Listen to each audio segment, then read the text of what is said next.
Olá, galera. Como estamos? Tudo bem? Boa noite, boa tarde, bom dia. Então, como prometido, hoje nós começamos a resolver os exercícios de genética.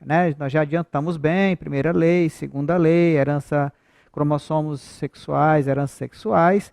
E agora a gente vai começar a resolver as questões de maneira, acompanhando, as aulas. Essa primeira bateria vai ser sobre a introdução à genética, depois sobre a segunda lei, depois sobre herança e sexo, tá bom? Então vamos lá, nossas resoluções. Prestem bem atenção, tá? Qualquer dúvida, qualquer coisa, vocês aí entrem em contato com a gente pelos grupos, pela plataforma, para a gente solucionar essa problemática. Ok? Então vamos lá começar com o problema. Esse problema, ele é de 2019, do INSPER. Diz o seguinte: o alelo dominante K, o alelo dominante K é autossômico e condiciona a pelagem amarela. Então, o casão, ele determina que o rato tenha pelagem amarela, certo? Sendo que esse casão é letal. O que é letal? Que ele mata esse indivíduo na fase embrionária. Então, não nasce, tá? Quando é que ele não vai nascer? Quando esse casão, o gene dominante, estiver em homozigose, estiver em dose dupla. Tá? Então, casão, não nasce o filhote. Tá? Já o alelo recessivo, casinho, que é um casinho, tá? Ele condiciona a pelagem que a gente chama de selvagem ou marrom, tá?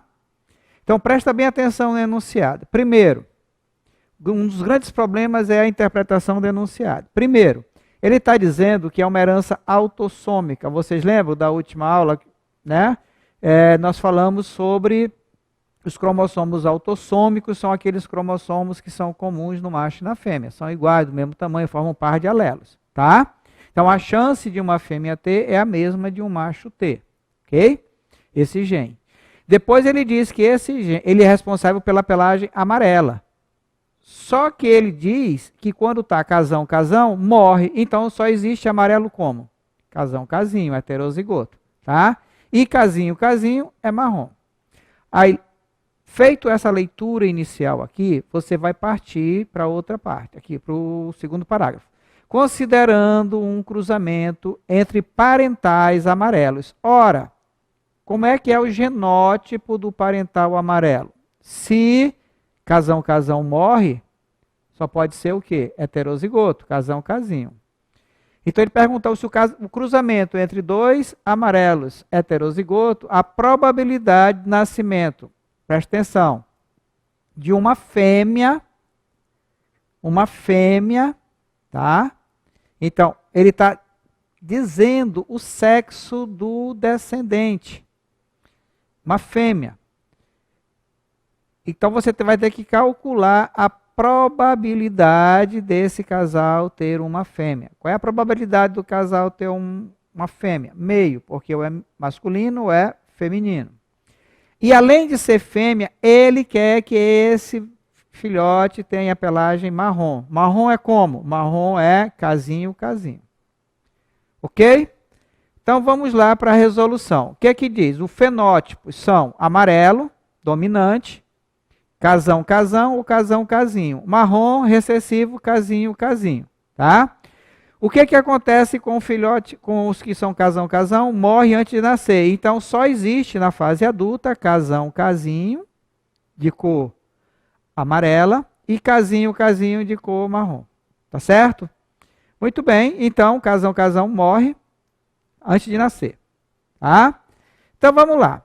Ele diz que os parentais são amarelos. Se para ser amarelo, só existe amarelo adulto, casinho. Então os dois são heterozigotos, primeira lei de Mendel. Tá? Lei da pureza dos gametas. Se o cara é casinho, os gametas dele vão ser 50% com casão, 50% com casinho. Todo heterozigoto produz dois tipos de gameta, 50% com gene dominante e 50% com gene recessivo. Ela também é heterozigota, então ela também vai produzir dois tipos de gametas, 50% casão, 50% com casinho. Então agora vamos promover o encontro desses gametas, dos gametas dos pais com os gametas do pai com o gameta da mãe. Tá? Então vamos colocar no nosso quadrinho aqui, o NET, e vamos lá. Aqui eu vou colocar os gametas de um, casão, casinho, e aqui o gameta do outro, na coluna. Se esse gameta com casão fecundar esse gameta com casão, gera um indivíduo homozigoto dominante casão-casão. O que acontece com casão-casão antes de nascer? Morre. Então eu não vou considerar esse sujeito como nascido, porque ele morre lá na fase embrionária. Tá certo? Se esse casão fecundar esse casinho, eu vou ter casão, casinho, amarelo. Olha aqui. Olha aqui no nosso esquema. Amarelo. Se esse casão fecundar esse casinho, eu vou ter casão, casinho, amarelo. E se o casinho fecundar o casinho, eu tenho marrom. Certo? Então aqui eu tenho quantas possibilidades reais? 3. Mas professor, por que não considera esse casão aqui? Porque ele morre antes de nascer. Tá? Ele quer uma fêmea. Ela tem que nascer, ela tem que ser fêmea, ela tem que ser marrom. Quantos tem aqui? 3. Desses 3, quantos são marrom? Só um.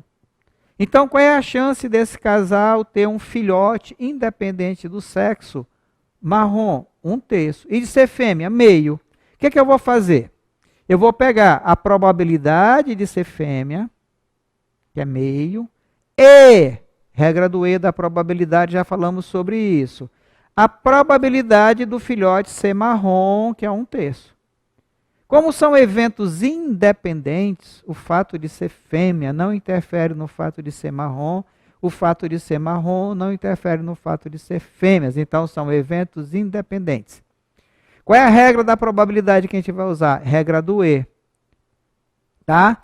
O que diz a regra do E? Você faz o produto dessas duas probabilidades. Ou seja, eu vou pegar a probabilidade de ser marrom, que é 1/3, e vou multiplicar pela probabilidade de ser fêmea. Fêmea, meio.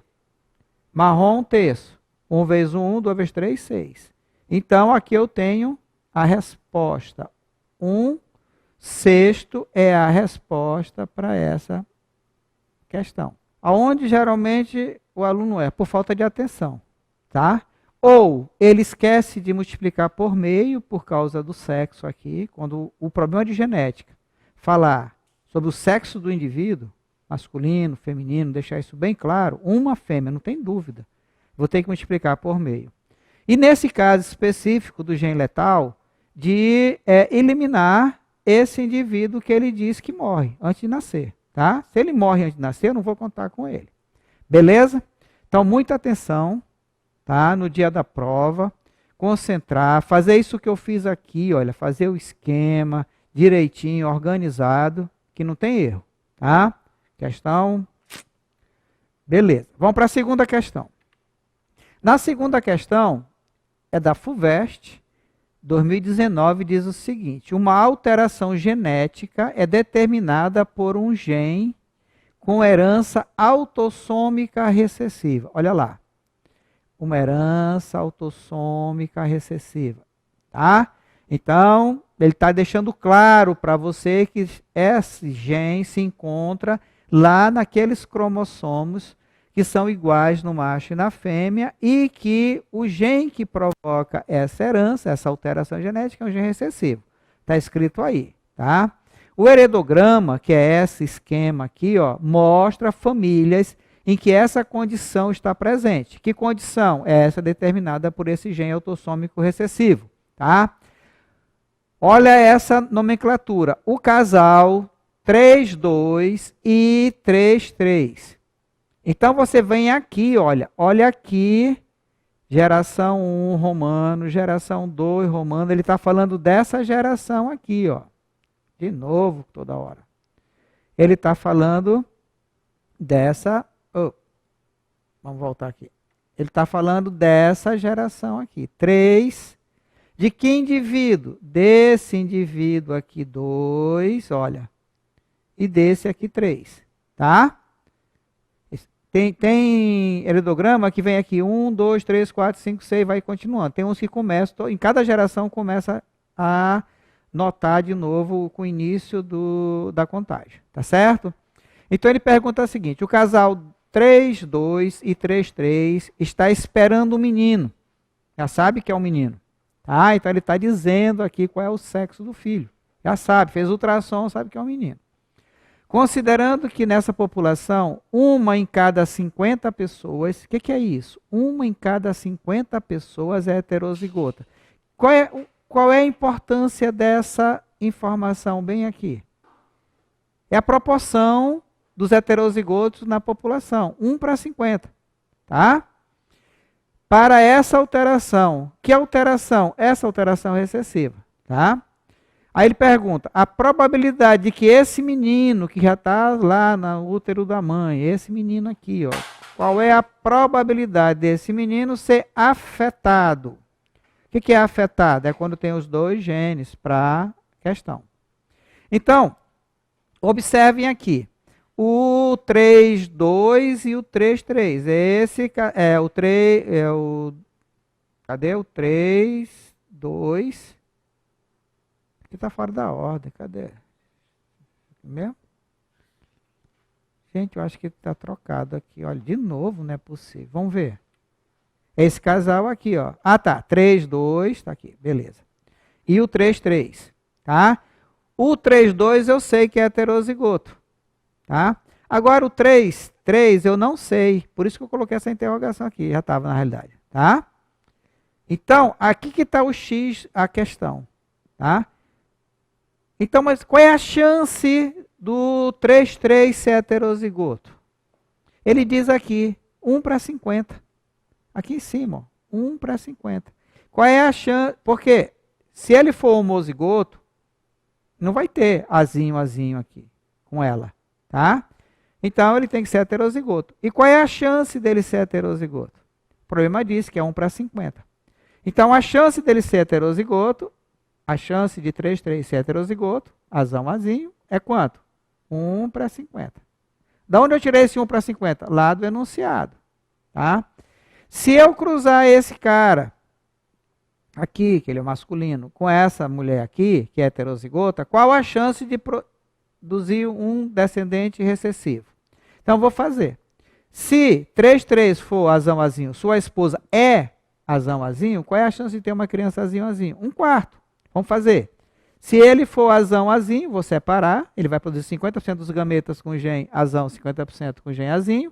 Ela é 50% com gene azão, 50% com gene azinho. Aqui vai dar azão, azão, não é o que eu estou procurando. Aqui vai dar azão, azinho, também não é o que eu estou procurando. Aqui vai dar azão, azinho. E aqui vai dar azinho, azinho que me interessa. Me interessa esse. Então, se ele for azão, azinho, casado com ela, que é azão, azinho, qual a chance de ter um descendente azinho, azinho? 1/4. Agora, ele é azão, azinho ou ele pode ser? Esse cara aqui. Ele pode ser. E qual é a chance dele ser azão, azinho? 1 para 50.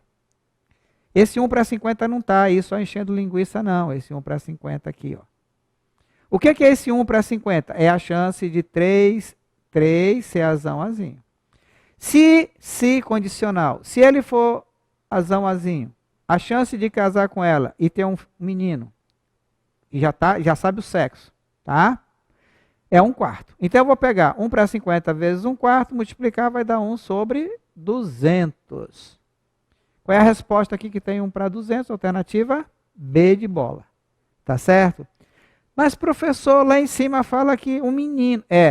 Não está dizendo de ter um menino, está dizendo que ela está esperando um menino. Então ele já sabe o sexo da criança. Se não soubesse o sexo da criança e dissesse qual a chance de ter um menino afetado, aí eu teria que pegar esse 1 para 200 aqui e multiplicar por quanto? Multiplicar por meio. Ok? Beleza. Terceira questão. Terceira questão, a gente colocou uma questão aqui sobre RH. Tá? Grupos sanguíneos é uma questão que sempre está caindo em prova de vestibular. Então vamos lá. Rodrigo, segundo filho de Maria. Então Maria já teve um filho e Rodrigo é o seu segundo filho. Ao nascer, Rodrigo apresentou hemólise nas hemácias. O que significa hemólise? Lise é quebra, hemo de hemácia. Hemácias foram quebradas. Tá? Essa quebra dessas hemácias, ela é conhecida como eritroblastose fetal ou doença hemolítica do recém-nascido. Tá? Muito bem. Sabendo que Maria jamais se submeteu a nenhum tipo de transfusão sanguínea e que João, seu primeiro filho, o primeiro filho de Maria, não apresentou a doença hemolítica do recém-nascido, tá? Assinale a alternativa que determina respectivamente, sublinha o respectivamente lá no dia da prova, os fenótipos de Maria, a mãe, Rodrigo, o segundo filho, e João, o primeiro filho. Cuidado, olha que ele inverteu aqui a ordem dos filhos, tá? Rodrigo é o segundo e João é o primeiro. Quanto ao fator RH, qual é o fenótipo de Maria, de Rodrigo e de João? Então vamos lembrar o seguinte, galera. É o seguinte, em que condições uma mulher pode ter uma criança com eritroblastose fetal? Isso só acontece com mulheres RH negativo. Então observe nas alternativas aqui. Maria é a primeira da lista. Então, para poder Maria ter o Rodrigo com eritroblastose fetal, com anemia infecciosa do recém-nascido, Maria tem que ser o quê? Negativo. Então aqui ela é positivo e aqui ela é positivo. Tá? Como é que é essa doença? Como ela é negativa, ela não tem o fator RH, o fator D. Tá? E se ela entrar em contato com sangue positivo, essas hemácias com o fator D para ela vai ser tipo um corpo estranho. E ela o organismo dela, tá, o sistema imunológico dela, vai reagir produzindo anticorpos contra o fator RH ou fator D. Vai agir como se fosse uma vacina, vai estimular ela a produzir anticorpos contra o fator RH. E se ela é negativo, com quem foi que ela teve contato que era positivo? O primeiro filho dela, o João. Então, para que o Rodrigo vai ter que tipo de sangue? Também positivo. Por quê? Porque os anticorpos de Maria, que foram produzidos por estímulo das hemácias de João, que é positivo, os anticorpos vão atacar as hemácias de Rodrigo. E vão quebrar, tá? Vão destruir. Tá? Então, para que Maria tenha um filho com eritroblastose fetal, Maria tem que ser como? Maria tem que ser Maria aqui, né, o João nasceu normal, ela nunca teve transfusão de sangue e o Rodrigo nasceu com a doença. Para isso acontecer, Maria tem que ser o quê? Negativo. Só mulheres RH negativo têm possibilidade de ter filho com eritroblastose fetal. Os filhos positivos dela, tá? Então, para que o João nasceu normal, estimulou Maria a produzir anticorpos que atacou as hemácias do Rodrigo. Então, para Rodrigo sofrer de eritroblastose fetal, ele precisa ser RH positivo. E quem estimulou Maria a produzir o anti-RH? O João, seu primeiro filho, uma vez que ela nunca teve contato com sangue anterior por uma transfusão, positivo. Tá? Então, Maria positivo. Então, negativo, perdão. Essa aqui não pode, né? Então, o Rodrigo tem que ser positivo, aqui está fora. Tá? O Rodrigo tem que ser positivo e o João tem que ser positivo. Então, aqui está fora também, tá? Então, sobrou quem aqui? Aqui está fora, A, B está fora, C está fora e E está fora. Sobrou quem? D. Maria negativo, O Rodrigo, que sofreu com o problema, é positivo. E o João, que estimulou a mãe a produzir os anticorpos, também é positivo. Tá? Então, letra D. E lembre-se, eritroblastose fetal. A mãe tem que ser negativo, ela tem que ser sensibilizada por sangue RH positivo de um filho, de um primeiro filho, né, positivo, ou através de uma transfusão errada positiva, e aí ela produz os anticorpos que vão agredir as hemácias dos próximos filhos RH positivo. Detalhe, filho RH negativo não tem esse problema, tá? Então ela podia ter 3 filhos RH negativo, depois de João, nenhum teria problema. Aí depois viesse o Rodrigo positivo, o Rodrigo ia sofrer do problema, ok? Muito bem. Quarta questão, continuamos ainda com uma questão de sangue. Os indivíduos numerados de 1 a 5, pertencem à mesma família, todos eles são da mesma família. Foram submetidos aos exames de tipagem sanguínea de 3 sistemas, o ABO, o AB0, o RH e o MN. Então, olha, ABO, ERH e MN, tá? 3. Abaixo a tabela indica os resultados para a presença. Sinal positivo, presença. Ausência, sinal negativo. Então, aonde apareceu o sinal positivo, significa que foi encontrado. Aonde tiver sinal negativo, significa que não foi encontrado. Do quê? O que foi encontrado ou não foi encontrado? Antígenos. Antígenos são o quê? Corpos estranhos. Certo? Qual é o nome de antígeno? Lembra lá da proteína, corpo estranho, tá? Relativos à membrana dos eritrócitos, das hemácias, tá? Pertencente a cada um dos sistemas sanguíneos examinados. Então, quando a gente vai fazer a nossa tipagem sanguínea no laboratório, o que o técnico procura no nosso sangue? Esses antígenos, que a gente chama também de aglutinogênio, tá? Então, eles colocam antígeno aqui para confundir você, tá certo? Então, anota aí, antígeno, aglutinogênio, corpo estranho. Anticorpo é o que tem lá, a aglutinina, está lá no plasma. E ele está deixando claro aqui que é nas hemácias, tá? Então, é o aglutinogênio. Sinal de mais indica a presença, de menos indica a ausência. Sabendo-se que a família analisada é constituída por pais e filhos biológicos, não tem nenhum adotado. Assinale a alternativa que traz a provável relação de parentesco entre os indivíduos. Então ele quer saber aqui quem são os pais, desses de 1 a 5, e quem são os filhos, tá? Então, vamos analisar aqui, por onde a gente começa? A gente começa pelo O ou pelo AB, tá? Então, vamos ver aqui, pelo negativo, pelo aquele que a gente tem certeza. Para que um seja negativo aqui, ó, tá? Os pais têm que ser ou um positivo e um negativo, ou os 2 positivos heterozigoto, ou os 2 negativos, tá? Mas observe que tem outros indivíduos positivos aqui, ó, tá? Para o fator RH.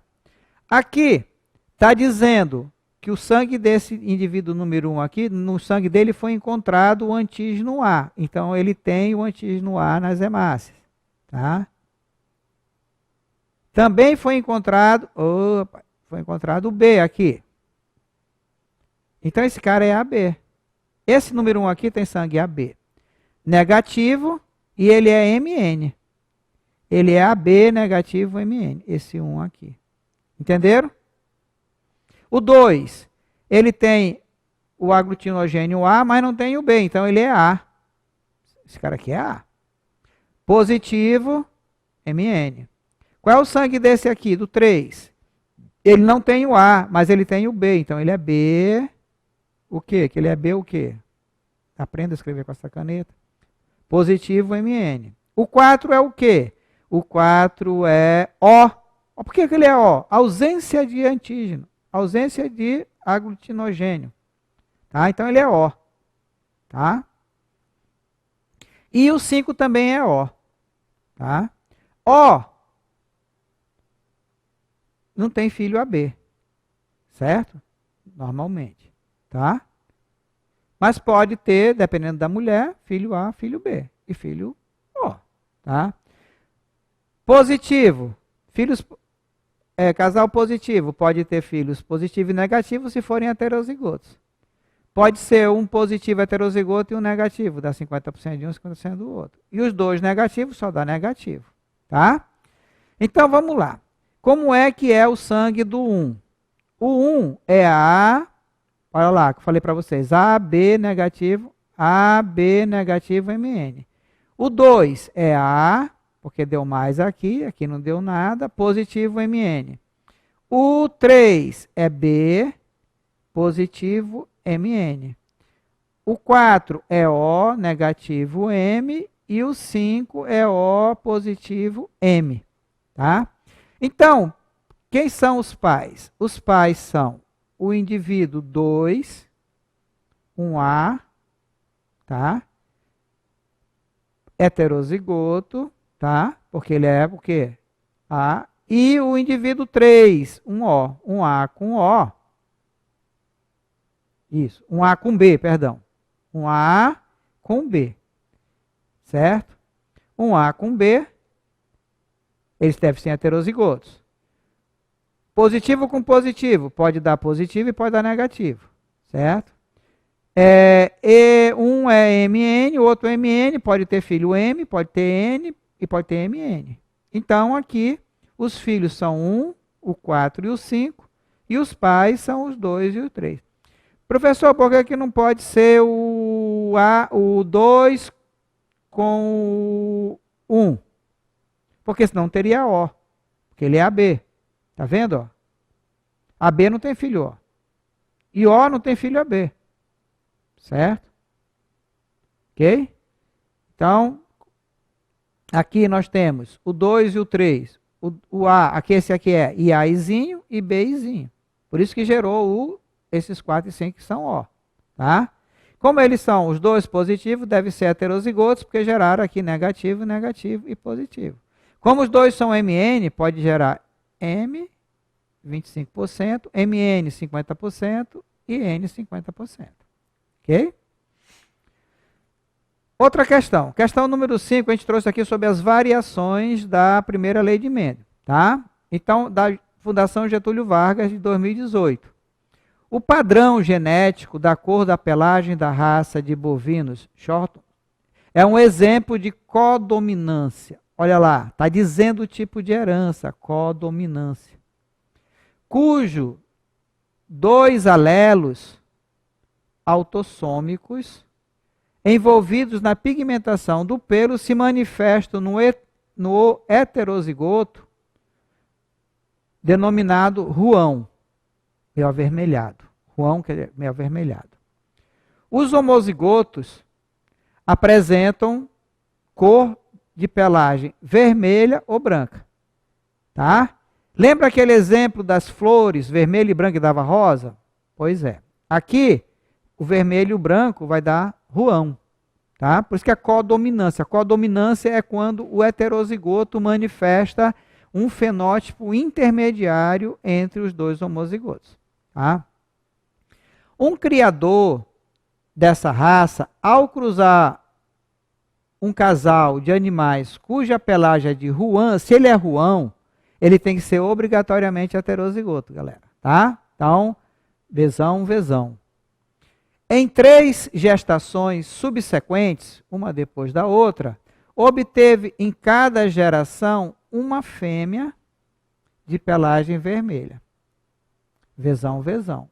Ele é heterozigoto, obteve uma fêmea de pelagem vermelha. Vzão. Tá? Isso em 3 gestações seguidas. Aí vem a pergunta. A probabilidade de repetição idêntica desse resultado nas próximas 3 gestações seguidas, a partir dos mesmos animais reprodutores, é de quanto? Ele já teve 3, em 3 gestações subsequentes, ele teve em cada uma delas uma fêmea. Então ele teve 3 fêmeas vermelhas. Ele quer saber a probabilidade de daqui para frente ter outra vez 3 fêmeas vermelhas sucessivamente. Tá? Então, como é que a gente vai resolver esse problema? Está dizendo que o casal é de Juan. Então, vamos lá. Vzão, Vzão, vermelho, Bzão, Bzão, branco, BV, Juan. Está dizendo que o casal é como? Juan com Juan. Tá? Então, o que é que eu vou fazer? Juan é BV, Juan, BV. Vou separar os gametas aqui. Então, quando eu separar os gametas, lei da pureza dos gametas, né? Então, vai ter 50% dos gametas desse cara aqui com gene Bzão e 50% com Vzão. E dela, vou ter 50% Bzão, 50% Vzão. Vamos colocando no quadro, primeira lei de Mendel, isso aqui eu espero o que na descendência? 1/4 de BB, BB é o que? Branco, não é o que eu quero. 2/4 de BV, Juan, tá? Ele quer vermelha, tá? E VV que é vermelha. Então aqui tem 1/4 para branca, 2/4, que aqui são 2/4, vou somar isso aqui de Juan, e 1/4 para vermelha. Só que ele quer 3 fêmeas. A vaca pariu aqui, é fêmea e é vermelha. A próxima é fêmea e vermelha. E o próximo, fêmea e vermelha. Então são, na realidade, 6 eventos. 3 de ser fêmea, uma fêmea e outra fêmea e outra fêmea. Que essa fêmea seja vermelha e a outra vermelha e a outra vermelha. Então, o que é que eu vou fazer aqui? Eu vou pegar meio de ser fêmea, multiplicar da próxima gestação, mais meio de ser fêmea, vezes meio de ser a segunda fêmea, vezes meio de ser a terceira fêmea. 1/4 da primeira fêmea ser vermelha, 1/4 da segunda fêmea ser vermelha, 1/4 da terceira fêmea ser vermelha. Vou fazer o produto de tudo isso aí e vou chegar ao resultado de 1/520, que é a resposta D. Ok? Porque são 3 fêmeas, cada uma é um evento. Se ele pedisse assim, uma fêmea vermelha, seria meio vezes 1/4, 1/8. Só que são 3 fêmeas e todas elas vermelhas. Ok? Então, 1/8 vezes 1/8 vezes 1/8. 8 vezes 8 é 64, 64 vezes dá 512. Ok? Boa questão também. Tudo aqui nós estamos usando a regra do E da probabilidade. Ainda não usamos a regra do OU, que é a que a gente soma, quando um evento exclui o outro, tá? Mas procurem lá a teoria para dar uma relembrada nisso. A 6ª questão diz o seguinte. Genes zigóticos são expressos durante o desenvolvimento embrionário. Em moscas Drosophila melanogaster, existe um gene zigótico que é letal. Fizemos a primeira questão sobre gene letal, tá? Outra questão aqui. Em homozigose, só que aqui esse gene vai ser letal quando ele estiver em homozigose recessiva. Aquele primeiro exercício era de homozigose dominante, o casão, tá ligado? Então vamos lá o problema. Está dizendo que esse gene zigótico, quando em homozigose recessiva, ele não deixa o zigoto nascer, tá? Um cruzamento entre moscas heterozigóticas para o gene zigótico letal gerou 120 moscas adultas. Ora, então só está contando os que nasceram, não os que foram produzidos e morreram quando zigoto. Dentre essas 120 moscas adultas, o número esperado de moscas heterozigotas é quanto? Então vamos lá. O que acontece? Vamos chamar de A esse gene zigótico. Então, azão nasce, azinho nasce. Quem é que não nasce? Azinho. Tá? Por que não nasce? Porque ele é um gene zigótico letal. Certo? Ora, para poder, ele diz que entre moscas, um cruzamento entre mosca heterozigota com mosca heterozigota. O heterozigoto, vou repetir isso sempre para você memorizar. Um heterozigoto para um par de gene produz sempre quantos gametas diferentes? 2. 50% com gene dominante, 50% com gene recessivo. a outro também é heterozigoto.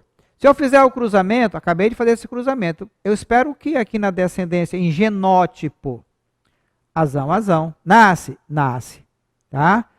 Azão, azinho, nasce, nasce. Azão, azinho, nasce. E azinho, azinho, morre. Por que que ele morre? Porque esse gene azinho recessivo é letal, tá? Então, olha só. Quem é que nasce aqui? Nasce 1/3 do quê? De heterozigoto. E quantos terços de heterozigoto? 2/3 de heterozigoto. Quantas fêmeas nasceram? 120. Quanto é 2/3 de 120? Multiplica 1/3 de azão, azão, 1/3 de azão, azinho, outro terço de azão, azinho, igual a 2/3. Aqui igual a 2/3. Tá? 2/3 de ser o quê? 2/3 de ser azão, azinho. Certo? Diz que gerou, dentro dessas moscas da cruzamento, 120 moscas adultas. Dessas 120, quantos são heterozigotas? Então, 2/3 de 120 é igual a quanto? 80. Tá certo? Divide 120 por 3, dá 40. Multiplica por 2, 80. Então, resposta 80. Certo? Então, cuidado. Quando ele diz que o gene é letal em homozigose dominante, ou quando ele é letal em homozigose recessiva, que mata o embrião antes de nascer, você não vai considerar ele aqui. Tudo bem? Ok. Continuando. O EMAS, Universidade Estadual lá do Maranhão. Chegamos ao mundo, construções básicas de funcionamento guardado nos genes. Está dizendo que as nossas informações estão lá nos genes. Né? Qual é a função do DNA? Armazenar e transmitir informações genéticas. Quando o pai é obeso, o risco de ter filhos também obesos é de 40%. Tá? Quando o pai. Se o pai e a mãe forem obesos, o índice sobe para 80%.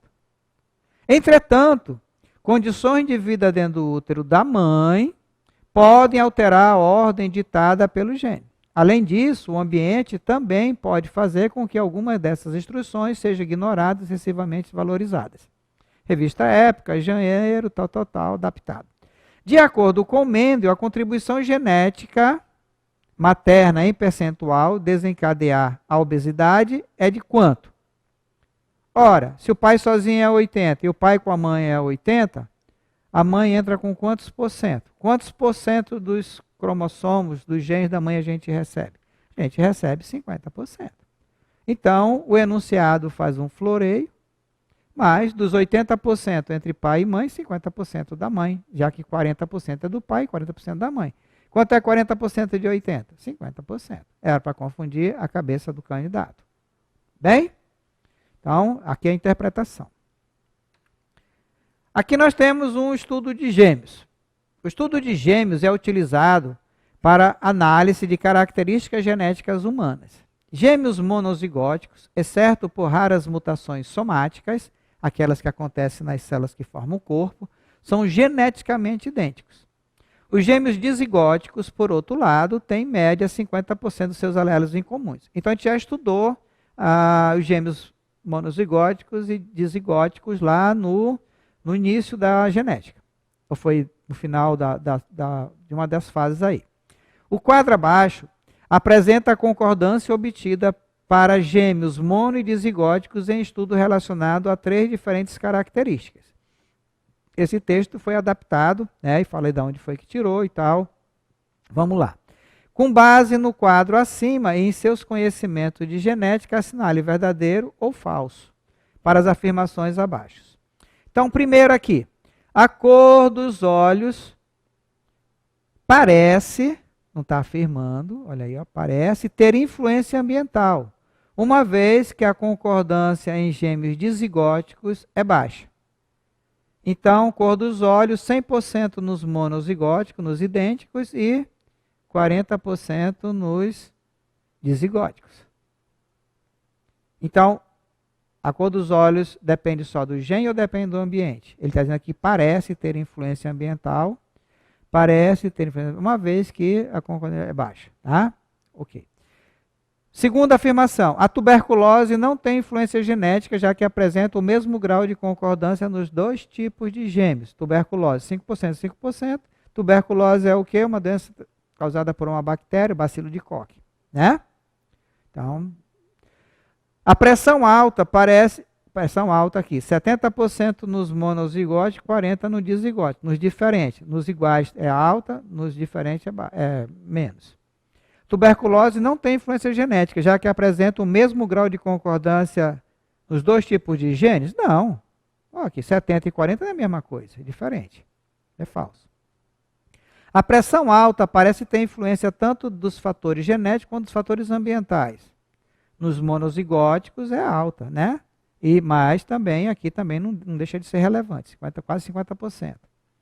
A cor dos olhos e a pressão alta apresentam o mesmo grau de influência ambiental, uma vez que compartilham com uma concordância de 40%, cor dos olhos e pressão alta, uma vez que compartilham com 40% entre os gêmeos dizigóticos. Será? Então vamos ver o que é falso aqui. Então nós temos falso para a cor dos olhos, parece ter influência, já que no dizigótico é baixo, tá? Isso é falso, tá? Parece ter influência, não tem influência. A cor dos olhos é dado pela produção de melanina, tá? O segundo é verdadeiro, a tuberculose não tem influência genética. O terceiro, tanto a pressão alta quanto os fatores genéticos, parece ter fator ambiental, se você come sal, né, tal, tem pressão alta, tá? Tuberculose também, se você está exposto lá no ambiente.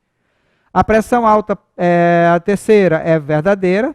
A pressão alta parece ter influência tanto dos fatores genéticos quanto ambientais, já acabei de falar.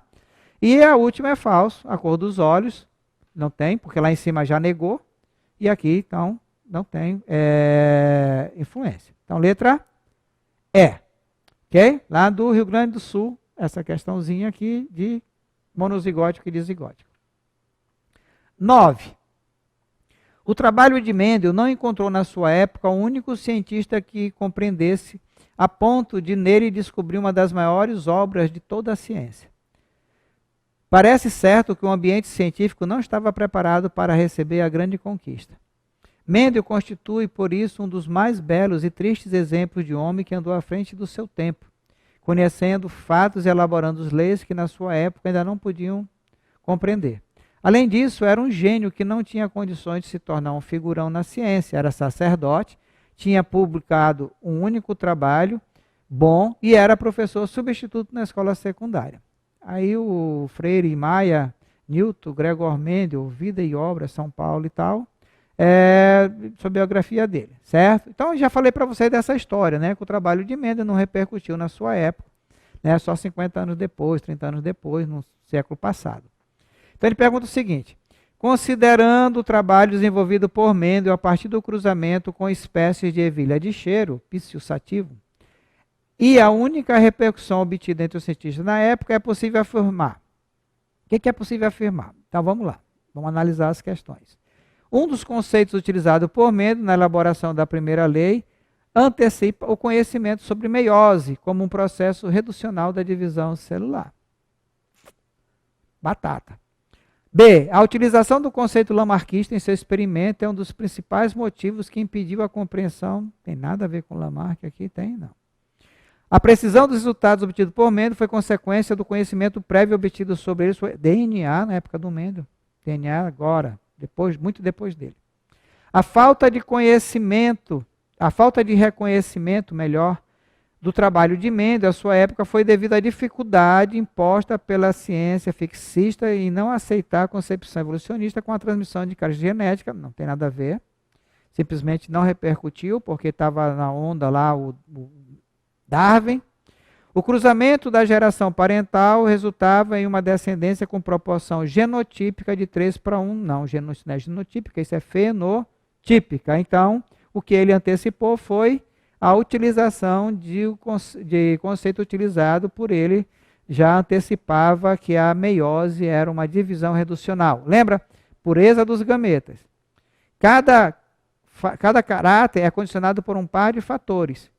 Mas lá no gameta só vai um dos fatores. Por isso que ele chamou de pureza dos gametas. Se o cara for híbrido, azão, azinho, no gameta dele só vai azão ou só vai azinho. Chance de 50% de azão, 50% de chance de azinho. Ok?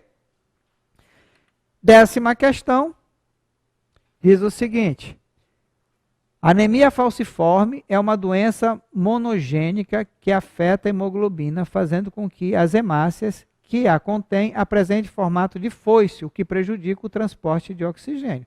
Monogênica significa que é só por um par de genes. Com a chegada da população africana no Brasil, ocorreu um aumento na frequência do alelo recessivo, que condiciona a anemia falciforme. Então ele está dizendo para você que a anemia falciforme é causada por um gene recessivo. E quando chegou os africanos no Brasil, aumentou a frequência do gene recessivo. Esse fato ocorreu porque na África o alelo para a anemia falciforme, recessivo, apresenta alta frequência, pois indivíduos com traço falcêmico, heterozigoto, só o traço, desenvolve resistência à malária, doença endêmica nessa região. A partir do exposto, mas ele diz que aqui aumentou a frequência do recessivo. E lá, a frequência, lá na África também a frequência era alta. Tá? A partir do exposto, considere a situação. Álvaro e Leda, um casal brasileiro, ambos portadores de traço falcêmico. Então está dizendo lá em cima que quem tem traço falcêmico é o quê? É heterozigoto. Tá? Então está dizendo que Álvaro e Leda são heterozigotos. Procuram aconselhamento genético para saber a probabilidade de ter uma menina, grifa aqui, ó, portadora da anemia falciforme. Não é que ela tenha o traço falcêmico, que ela seja portadora da anemia, tá? Então, como é que a gente vai fazer aqui o cruzamento? Então, os ciclêmicos, que são os que têm anemia falciforme, né, são Nzão, Nzão ou Nzão, Nzinho. E o normal são recessivos, Nzinho, Nzinho. Tá? Então, Álvaro e Leda são o quê? Heterozigotos, pureza dos gametas. Ele apresenta 50% do gameta com gene dominante, 50% com gene recessivo. Ela, 50% com gene dominante, 50% com gene recessivo. Esse aqui vai ser Nzão, Nzão. Esse aqui vai ser Nzão, Nzinho. Nzão, Nzinho. Nzinho, Nzinho. Quem é que que possui anemia aqui? Nzão, Nzão. Então, qual é a chance desse casal ter uma criança, independente do sexo, Nzão, Nzão? Ou seja, ela tenha anemia falciforme, 1/4. E de ser menina, meio. O que eu vou fazer? Pegar 1/4, multiplicar por meio, 1/8. 1/8 é quanto em porcentagem? 12,5. Ok? Muito bem. Ter traço falcêmico é o heterozigoto. Ter anemia falciforme é o homozigoto dominante. E quem não tem é recessivo. O normal aqui é recessivo. Ok? Seguindo, 11ª questão, tá? Da nossa primeira lista, diz o seguinte: uma determinada doença humana segue o padrão de herança autossômica com os seguintes genótipos e fenótipos. Azão, azão, determina indivíduos normais. Azão, azão, 1 determina uma forma branda da doença, mais ou menos como a anemia falciforme, tá? Azão 1 determina a forma grave da doença. Sabendo-se que indivíduo genótipo azão 1 morrem durante a embriogênese, gene letal, tá? Qual a probabilidade de nascimento de uma criança de fenótipo normal a partir de um casal heterozigoto para a doença? Vocês estão vendo, gente, que a gente colocou várias questões desse modelo para vocês, tá? Então, o casal é azão, azinho, tá? São heterozigoto para o azão, azinho, já que não existe heterozigoto, é o heterozigoto ali, né? Então, aqui, ó. Então, vamos lá. Pureza dos gametas, azão, azão 1, azão, azão 1. O que acontece com esse aqui nasce? Azão, azão. Azão, azão 1 nasce. Azão, azão 1 nasce. O que acontece com esse azão 1, ele morre. Então sobram quantos indivíduos? 3. Desses, quantos são heterozigotos? 2. Definiu o sexo do indivíduo. Qual é... A 1, ele quer que morre durante... Qual a probabilidade de uma criança de fenótipo normal? O normal é quem? Lá em cima, perdão, aqui em cima, ó, normal aqui é azão, azão. Então tem 1 de 3, 1/3. Então aqui, ok? E nossa última questão diz o seguinte, acho que é a última, dessa bateria aqui. O heredograma abaixo mostra a incidência de uma doença genética em uma família. Após a análise desse heredograma, é correto afirmar. Olhe bem aqui, ó. Os quadradinho preto, homem afetado. Quadradinho branco, homem normal. Círculo pretinho, mulher afetada. Círculo em branco, mulher normal. Então, o que é correto afirmar? Primeiro, vamos olhar bem esse heredograma antes de ver o que ele vai dizer ali. Existe algum casal de iguais que teve filho diferente? Não, aqui são os dois, esse casal aqui, os dois são diferentes. Esse casal aqui, os dois são diferentes. Esse aqui é diferente, esse aqui são diferentes e diferentes. Então não dá para a gente saber se é dominante ou recessivo. Aqui o homem, ele é afetado. Ele não passou para os filhos, para o filho homem dele, mas passou para todas as filhas mulheres, ó. E a mulher dele é normal. Tá vendo? Aqui, a mulher que é afetada e o homem é normal. O que os filhos homens recebem do pai? O Y. E da mãe? Um X. O pai passa um X para a filha e a mãe passa um X para a filha. Aqui o pai é afetado, aqui o pai é normal. Aqui a mãe é afetada. Ela passou tanto para a filha, mas o pai é normal, quanto passou para o filho, homem. Tá? Aqui a mãe é afetada, passou para a filha e para o filho. E aqui o pai é afetado, passou para o filho. Então vamos lá. Então, a herança ligada ao cromossomo X dominante, pois pelo menos um membro afetado em cada geração. Esse aqui está afetado, esse aqui não está afetado. Pelo menos a herança ligada ao X. Se fosse uma herança ligada ao X dominante, essa menina tinha que ser afetada. E ela não é. Tá certo? Então, nega aí. A herança é autossômica recessiva, pois mulheres e homens afetados são heterozigotos. Não, se ela fosse dominante, ele fala que é recessiva, né? Não teria aqui. Essa aqui poderia ser, o afetado seria heterozigoto? Não, não existe. Tá? Não existe recessiva heterozigoto. Herança, pois mulheres afetadas, não existe. Heterozigoto, recessivo é sempre homozigoto. Tá? Herança é ligada ao cromossomo X dominante. E as mulheres têm 50% de chance de transmitir gene defeituoso para o filho. Vamos ver. Essa mulher transmitiu para o filho. Essa mulher transmitiu para o filho. Essa mulher transmitiu para o filho. Essa aqui não transmitiu para o filho. A herança é autossômica dominante, pois mulheres e homens afetados podem ter filhos afetados em iguais proporção. Teve igual proporção, então a alternativa correta é a letra D. Ok? A herança é ligada ao cromossomo X dominante, pois a doença se manifesta somente em homens e mulheres heterozigotas. Não. Tá? Então, aqui o gabarito. E aí, nós temos 3 questões que são do Enem. Tá? Então, vamos lá para a primeira questão do Enem, PPL. Esse Enem é para pessoas providas de liberdade, 2018. Diz o seguinte, o Mendel cobra mais teoria, né? Gregor Mendel, no século XIX, investigou os mecanismos de herança genética, observando algumas características de plantas de ervilha, como a produção de sementes lisas dominante ou rugosa recessiva. Característica determinada por um par de alelo com dominância completa. Ele acreditava que a herança era transmitida por fatores, que ele não sabia como era o nome, né? Que mesmo não percebido nas características visíveis no fenótipo, né, da planta híbrida, resultante do cruzamento de linhagem pura, estaria e se manifestariam em gerações futuras. A autofecundação, que fornece dados para corroborar a ideia de transmissão dos fatores idealizados por Mendel, ocorre em que plantas? Né? Então, lembra lá que ele pegou pura com pura, quem fez a fecundação foi ele. Foi lá, pegou o grão de pólen de uma, levou pura para outra pura diferente. Depois, ele conseguiu o híbrido desse cruzamento. Né? Amarela pura com verde pura. Ele obteve amarela pura híbrida. E essa híbrida foi que se autofecundou, dando a proporção de 3:1.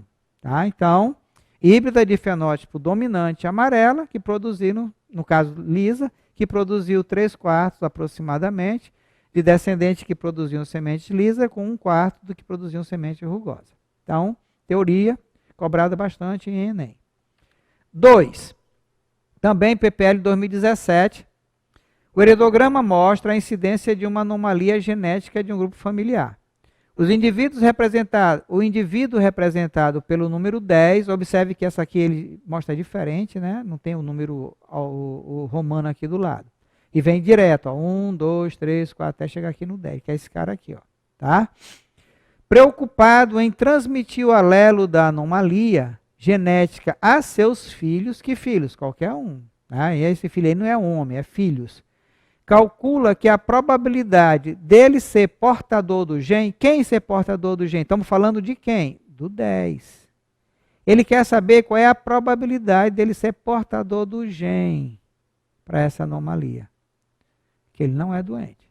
Tá? É de quanto?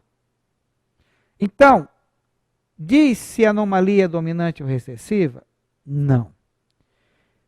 Por que a gente colocou essa questão aqui? Para lembrar vocês como é que a gente descobre se a característica é dominante ou recessiva. Quem é dominante aqui? É quem tem anomalia ou quem não tem anomalia? Tá? Lembra que tem anomalia dominante e tem anomalia recessiva. Mas nesse caso aqui, anomalia dominante ou recessiva? O que você vai fazer? Você vai procurar um casal de iguais, já que ele falou que a herança é autossômica. Tá? Esse aqui são diferentes, 1 e 2, um casal, só que um é normal e o outro tem anomalia. 3 e 4, um casal, só que o 3 tem anomalia e o 4 não tem. Agora, 7 e 8, os dois são normais, mas o 11 tem anomalia. O que significa isso? Que o 6 e 7 são heterozigotos e o 11 é recessivo. E o 10 é o quê? É dominante. Qual é a chance dele ter? Ele já nasceu? Já. Qual é a chance dele ter o gene da anomalia? É isso que ele quer que você calcule. Então vamos lá, relembrando. O que nós vamos fazer aqui? Vamos fazer o seguinte. Vamos apagar isso aqui. Então, 6 e 7 são o quê? Ele quer saber desse cara aqui ter o gene para anomalia. Ele é dominante, ele já nasceu. Então, é um homem. Tá? Para poder 6 e 7 ter o 11, obrigatoriamente 6 e 7 tem que ser heterozigoto. Então a anomalia, o normal é dominante e o afetado é recessivo. Esse cara já nasceu. Ele pode ser como? Filho desse casal. Ele pode ser azão ou pode ser azinho. Ele só não é o quê? Azinho, porque ele não é com anomalia. Ele é sem anomalia. Ok? Então, qual é a chance dele ser azinho? Muito bem. Então, vamos pegar o pai dele, o 7, azinho, a mãe, azinho. Vamos fazer os gametas. 10 já nasceu, é dominante. Ele pode ser azão ou azinho. Qual é a chance dele ser azinho? Ou seja, aqui tem o gene, tá? Então, ele pode ser azinho, só não pode ser o quê? Azinho. Então, existe 2/3 de chance deles ter o gene azinho. 2/3 é aproximadamente 67%. Mas, professor, por que não colocou o azinho? Por que não é meio? Não colocou o azinho aqui? Porque ele já nasceu. Ele é sem anomalia. Ele é dominante. Tá? Muito cuidado com essa questão. Muita gente erra essa questão porque vai colocar meio aqui de cara. Tá? Se o cara já nasceu, se os pais são heterozigotos, o sujeito já nasceu e ele é dominante, tem 1/3 de chance dele ser azão, homozigoto, e 2/3 de chance dele ser heterozigoto. Decora isso aí, põe isso na cabeça. Ele só não pode ser recessivo porque ele já nasceu e já está mostrando aqui que ele não é recessivo. Beleza? E a última questão da nossa bateria diz o seguinte. Enem também 2007 para quem? Libras. A acondroplasia é uma forma de nanismo que ocorre em uma a cada 25 mil pessoas no mundo. Olha a proporção. De cada 25 mil pessoas que nascem, uma vai nascer com esse problema. Curiosamente, a pessoa não anã são homozigota recessiva. Então, aqui nesse caso, o normal é recessivo, para o gene determinante dessa característica. José, olha o José aqui, ó, é um anão. Então, ele tem um gene dominante. O outro eu não sei. Ele é filho de mãe anã. Ele é anão, a mãe dele é anã. E o pai sem nanismo. Ele é normal. Então, o pai é recessivo, azinho. Então, já sei que o José é heterozigoto. Ele é casado com Laura, que não é anã. Então, ela é azinho. Certo? Qual a probabilidade de José e Laura terem uma filha anã? Ora, ele é heterozigoto. Por que ele é heterozigoto? Porque ele é anão, mas o pai dele não é anão. O pai dele é normal. Então, ele recebeu um Nzinho do pai dele e um Nzão da mãe. José. Faz de conta que eu não sei, só sei que ele é anão. A mãe de José, também sei que ela é anã. Para ser anã precisa ter um gene dominante. O pai de José não é anão. Então, de quem foi que José recebeu esse Nzão aqui? Da mãe. O que é que o pai tem para dar para ele? Nzinho. Certo? Laura é normal. Não tem problema, ela é Nzinho. Então, qual é a dúvida aqui? Qual é o outro gene de José? O outro gene de José é Nzinho. Como é que eu descobri? Por causa do pai dele. E aqui, não sei se vocês lembram da live, repeti muito. Toda vez que cruzar um heterozigoto com um recessivo, se espera na descendência 50% de heterozigoto, 50% de recessivo. Então, mas e ser uma filha? Meio de ser filha e meio de ser anã. Meio de ser filha, meio de ser anã, meio vezes meio, um quarto, 25%. Ok? Com isso, galera, a gente termina essa primeira bateria de exercícios que tem na apostila de vocês aí, tá? Foram 13 questões de vestibulares variados e 3 questões do Enem. Se vocês ainda não resolveram, tá na hora de começar a resolver, tá? Se já resolveram, ficaram com dúvida, vem aqui, assiste a aula, vê qual é a dúvida. Se persistir a dúvida, entra em contato com a gente, tá bom? Na próxima aula, a gente vai continuar com as questões de genética e discutindo genética para a gente encerrar essa parte de genética e começar então a falar de evolução. Mas ainda temos algumas aulas ainda para ser discutido.